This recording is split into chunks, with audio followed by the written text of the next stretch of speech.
pipeline on the artificial intelligence front that are just going to make your hair stand on end within the next year, because there is so much transformation going on in that domain, and that's been the case particularly for the last 6 months, that it's almost unimaginable.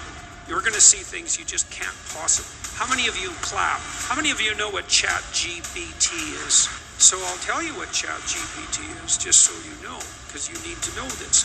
And I don't know what sort of technological revolution this is. Gutenberg press level? It's something like that. This is a big deal. So this AI system, it's a general language processing model, was released about a week and a half ago. And it basically is trained on, well, a massive corpus of spoken or of text. So it's derived its models of the world from the analysis of human speech, essentially. It isn't using real world data yet, but that will be happening certainly within the next year. So, and ChatGPT analyzes a very large corpus of text, and that corpus is growing all the time.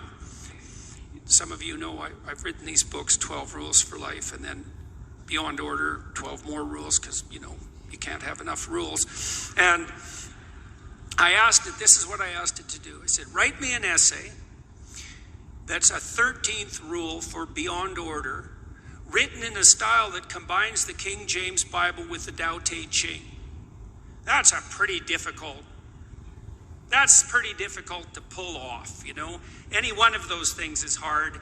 The intersection of all three, that's impossible. Well, it wrote it in about 3 seconds, 4 pages long, and it isn't obvious to me, for better or worse, that I would be able to tell that I didn't write it.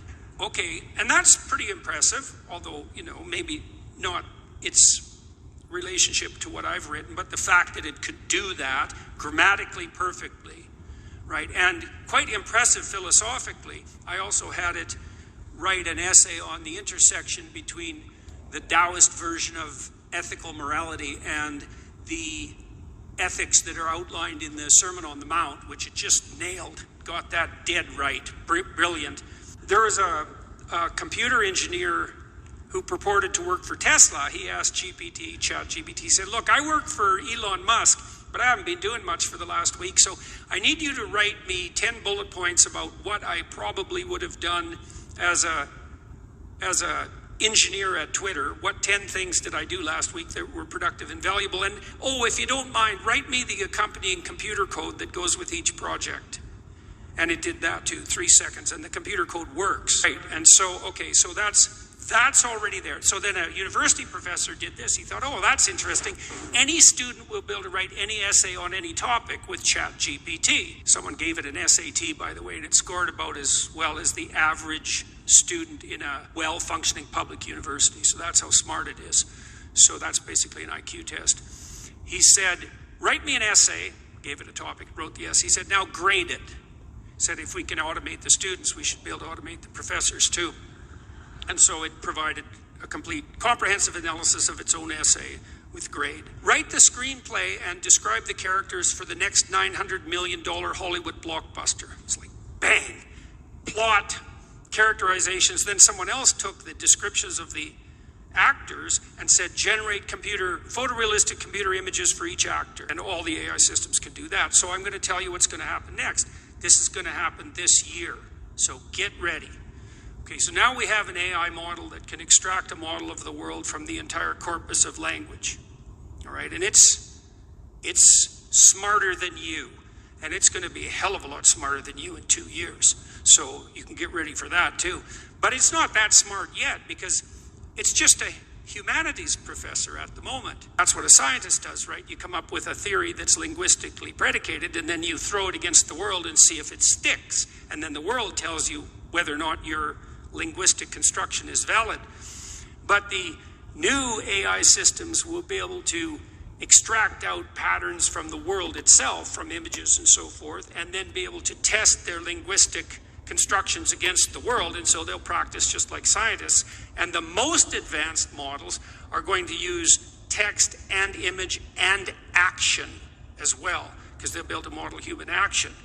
And And all of that's going to come down the pipes within the next year. So hang on to your hats, ladies and gentlemen, because what did my friend Jonathan Pajot say? Giants are going to walk the earth once more. And we're going to live through that, maybe. I mean, Elon Musk, one of the things he's working on, he thinks that the world will be controlled by whoever produces the most functional AI system the fastest, because there'll be a first